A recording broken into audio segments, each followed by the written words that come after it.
The neuro-ophthalmic examination evaluates basically the cranial nerves that affects the eye and adnexa. There are a number of different tests that we're going to do. The first is called the oculocephalic reflex. And the oculocephalic reflex is basically eye position in relationship to the head. If you tilt the horse head up, they tend to roll the eye down, and so you don't see the ventral portion of the eye. If you want to see the ventral portion of the eye, say you're looking for chorotic precipitates in a uveitis horse, you would tilt the head down, and they tend to roll their eye up and seek the horizontal.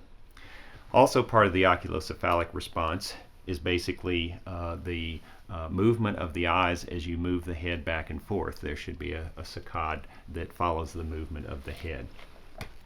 The menace response is a learned response. It's not a true reflex.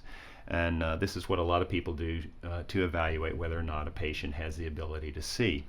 Realize, of course, that corneal opacities, cataracts, and a number of other things that do not directly involve the nerves can affect the menace response. Also, sedation will affect the menace response.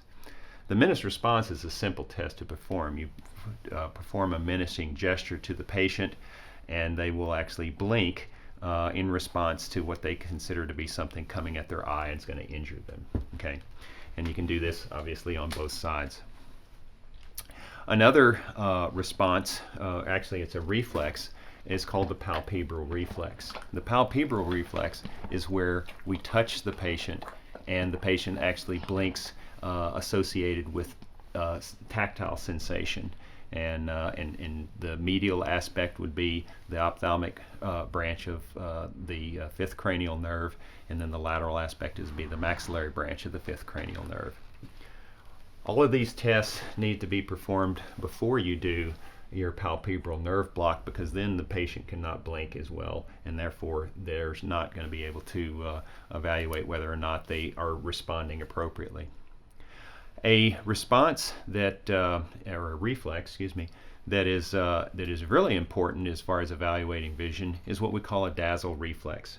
So the dazzle reflex is a bright light shining directly into the eye, and this elicits a blink, a retraction of the globe, sometimes even a turning of the head. So in a very darkened stall, if you'll take a very bright light and shine it quickly into the eye, the patient will blink, and that's an indication that basically the brain stem, the retina, and everything else is working. This is an important response because the menace response, as I said, could be affected by sedation and other environmental stimuli. If the horse is excited, sometimes the menace response is not as crisp. Lastly, is the pupillary light responses here. If I shine a bright light into a horse's eye, I expect the pupil to constrict. That's a direct pupillary light response. If I have my assistant looking at the other eye, I can expect the pupil in the other eye to also constrict. This is a reflex in the brain stem, and that's called the consensual pupillary light response. So if I shine in this eye, and if Morgan is looking at the other eye, she will see the pupil come down. If you have a deficit, if I shine a light in the eye and the pupil doesn't move at all, it could be because the iris is stuck to the lens, what we call synechia, or it could be that there is no light perception whatsoever. If I shine a light in the right eye, the pupil does not constrict, and the left pupil does not constrict, then that indicates that the right eye has no light perception.